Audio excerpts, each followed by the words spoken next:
do you catch yourself overthinking the simplest things? You start out with something tiny, choosing a sandwich, replying to a message, deciding whether to leave the house now or in 5 minutes.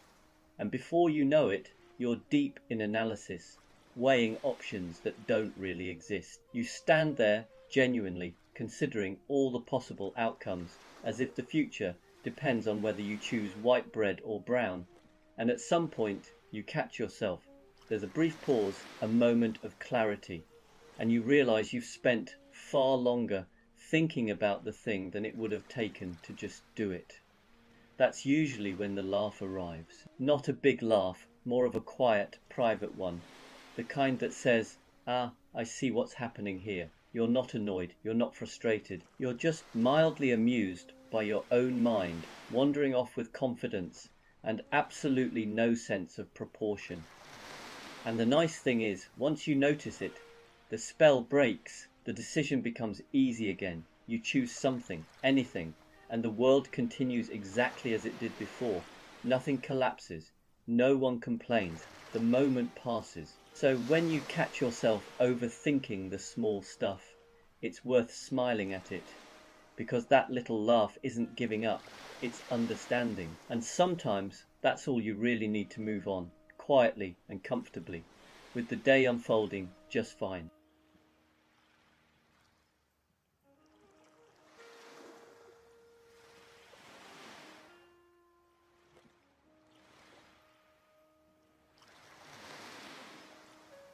There's a moment in life when bedtime quietly shifts. No announcement, no discussion, no dramatic decision. It just happens earlier than you expect. One day you're someone who stays up late because you can, and the next you're glancing at the clock and thinking, well, that's probably enough for today. What's interesting is how reasonable it feels. There's no rebellion, no sense of missing out. You're not tired in a dramatic way, you're just done. The day has had its say, and you've listened politely. Even the idea of staying up feels like unnecessary effort, like insisting on dessert when you're already perfectly content. You start planning evenings differently without quite realizing it. Films get paused halfway through with the calm confidence that they'll still exist tomorrow. Books fall gently onto the bedside table instead of being finished. There's a quiet satisfaction in knowing you don't have to push yourself anymore. You've earned the right to stop. And the best part is the morning, waking up earlier, doesn't feel like punishment. It feels spacious. There's time for tea, for sitting quietly, for easing into the day without rushing. You realize that the earlier bedtime wasn't about getting older. It was about choosing peace over resistance. So when you find yourself heading to bed earlier than you once would have, don't fight it. You're not missing anything. You're simply listening to a quieter rhythm. Now, and honestly, it's a rather pleasant one to fall asleep to.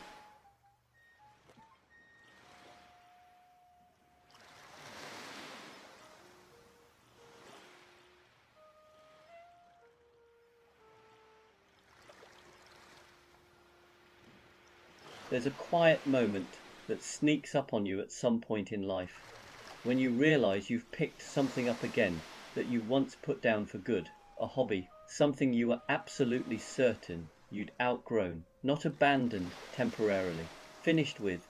Maybe it's an old book or a bit of music you haven't listened to in years. Maybe it's something you haven't even thought about for decades. You don't make a big decision about it, you just find yourself doing it, almost by accident, and wondering why you ever stopped. What's different now is the pace. You're not trying to be good at it.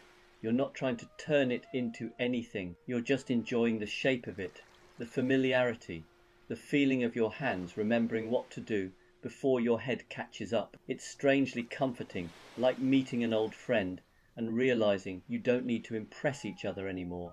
And there's no urgency, no sense that it has to lead anywhere. If anything, the joy comes from knowing it doesn't. You can put it down again tomorrow and pick it up next month, and it'll still be there, patient, unbothered. It's a small reminder that not everything in life needs to move forward. Some things are happy to wait for you to come back, quietly, when you're ready. And when they do, they fit into your life. in a way they never quite did the first time around.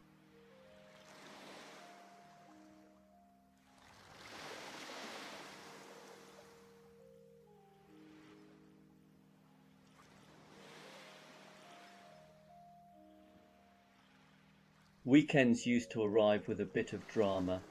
There was anticipation, plans, a sense that something had to happen. At some point, though, the rhythm changes quietly, without announcement, and weekends become something else entirely. You still notice Friday, of course, but instead of excitement, it's more like relief, a gentle exhale.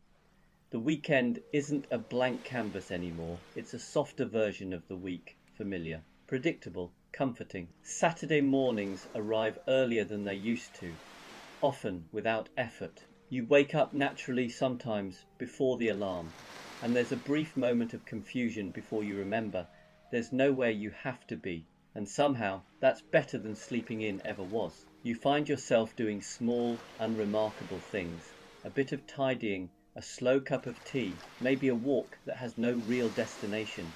There's no rush to make the most of it. The enjoyment is quieter now, tucked into the spaces between tasks, and then Sunday comes along carrying that familiar feeling that used to mean dread. But even that softens with time. It becomes more about easing into the week than resisting it. You prepare gently, you put things in their place, you wind down without fighting the clock. Nothing about weekends is worse. They're just different, less loud, less ambitious, more forgiving. And somewhere along the way, you realize this new rhythm suits you perfectly. It's not about escaping life anymore. It's about settling comfortably into it.